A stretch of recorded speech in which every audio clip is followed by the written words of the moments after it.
કોંગ્રેસના સુરતના લોકસભા બેઠકના ઉમેદવાર નિલેશ કુંભાણીએ પત્રકાર પરિષદ યોજી કોંગ્રેસ સાથે ગદ્દારી કરી નથી, કોંગ્રેસે ગદ્દારી કરી હતી. 2017માં મને ટિકિટ આપી પાછી ખેંચી લીધી હતી, તેનો બદલો લીધો હોવાનું કહ્યું હતું.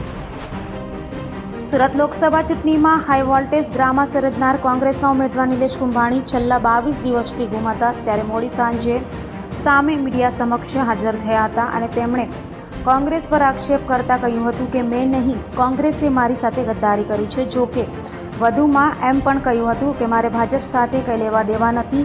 વર્ષ 2017માં વિધાનસભાની ચૂંટણી સમયે મને ઉમેદવાર જાહેર કર્યા બાદ ટિકિટ પાછી લઈ લીધી હતી, જેનો બદલો લીધો હોવાનું નિલેશ કુંભાણીએ કહ્યું હતું.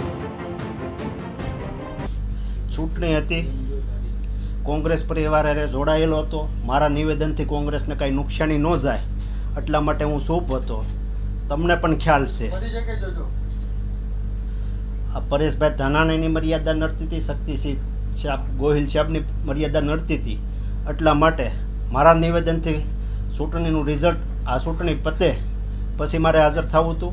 મારા નિવેદનથી કોંગ્રેસને કાંઈ નુકસાની ન જાય. બાકી તમે જાણો છો 2017માં કોંગ્રેસે મને શું કર્યું હતું. અત્યારે ગદ્દારીની વાત કરે છે. 2017માં મને ટિકિટ અગાઉ જ કહી દીધું હતું, ટિકિટ તમારી છે, મહેનત કરવા મળો. મેં ખર્ચો કર્યો તો મહેનત કરી હતી 2017માં. 2017માં મારા મેન્ડેટ ઉપર ભાજપમાંથી આવેલા અને મેન્ડેટ આપી દીધું હતું. ટિકિટ મને મફત નહોતા આપી. જે તે પ્રમુખ હતા એના એજન્ટ દ્વારા અમે ટિકિટ લીધી હતી. ત્યારબાદ ઉપરથી રૂપિયા આપ્યા, એમને ટિકિટ આપી દીધી. મેં પાછું ટીવીમાં હમાસર આવ્યા, મેન્ડેટ બીજાને આપ્યું છે. મેં પાછું કીધું પ્રમુખને, ભાઈ ટિકિટ કોને આપી છે કે તમને મેન્ડેટ મળી ગયું ફોર્મ ભરી આવો.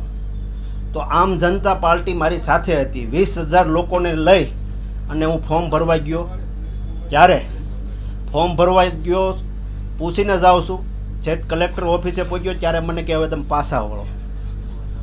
મારી સાથે જનતા જોડાયેલી હતી, કાર્યકર્તા હતા, એની સામે પાર્ટીએ ગદ્દારી નહોતી કરી.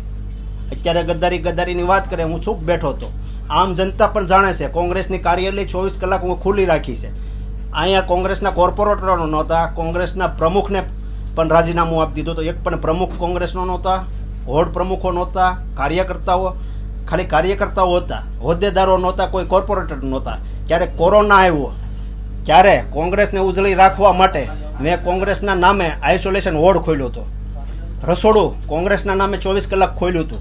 ગામડે કોઈ જવામાં હોય, કોઈ કોંગ્રેસે એક નંબર મૂક્યો હતો પરપ્રાંતિ, કોઈ અટવાણા હોય એમના માટે. ત્યારે કોઈનો ફોન આવતો, ત્યારે મને ફોન આવતો કે ભાઈ આ એડ્રેસ ઉપર તમે જઈ આવો, આમને કીટ આપો, આમને રૂપિયા આપો, આને ટ્રેનની વ્યવસ્થા કરી ગયો.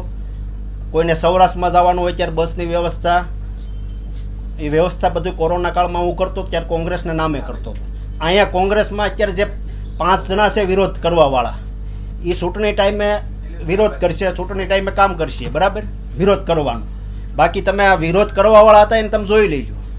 મારી કોઈ સભામાં આવ્યા હતા, મારી રેલીમાં આવ્યા હતા, મારી સભામાં કામ કરતા હતા, ડોર ટુ ડોર જતો તો એમાં કોઈ કામ કરતા હતા. એ કામ નહોતા કરતા. અમુક કોંગ્રેસમાંથી રાજીનામું દઈને આપમાં વહી ગયા હતા. એ અત્યારે વિરોધ કરવા નીકળે છે. ગદ્દારી એને ગદ્દારી કરી હતી. આમ આદમી પાર્ટીમાં ટિકિટ નહોતી આપી, ત્યારે કોંગ્રેસમાં ટિકિટ લેવા માટે, હવે કોંગ્રેસમાં ભળવા માટે વિરોધ કરે છે. અહીંના જે વિરોધ કરે છે કોઈ કામ નહોતા કરતા. જ્યારે કોંગ્રેસને ઊભી રાખવામાં સરદાર ફાર્મ 24 કલાક ખુલ્લું રાખીને કામ કરતો હતો. અત્યારે કોંગ્રેસવાળા ગદ્દારી કહે છે. કોંગ્રેસે પહેલી ગદ્દારી મારી ઉપર કરી હતી. 2017માં ટિકિટ આપી હતી. ટિકિટ આપ્યા પછી ટિકિટ કાપી નાખી, એ છેલ્લી ઘડીએ કાપી હતી.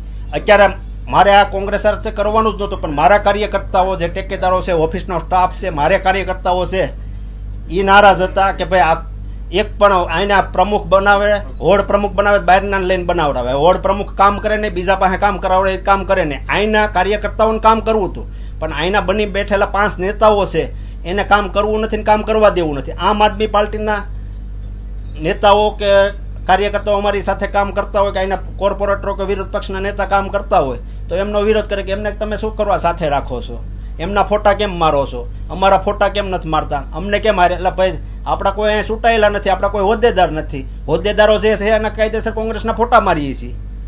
આપણને 2700 મત મળ્યા હોય, જેને 50,000 મત મળ્યા હોય એને આપણે સાથે રાખવા પડે.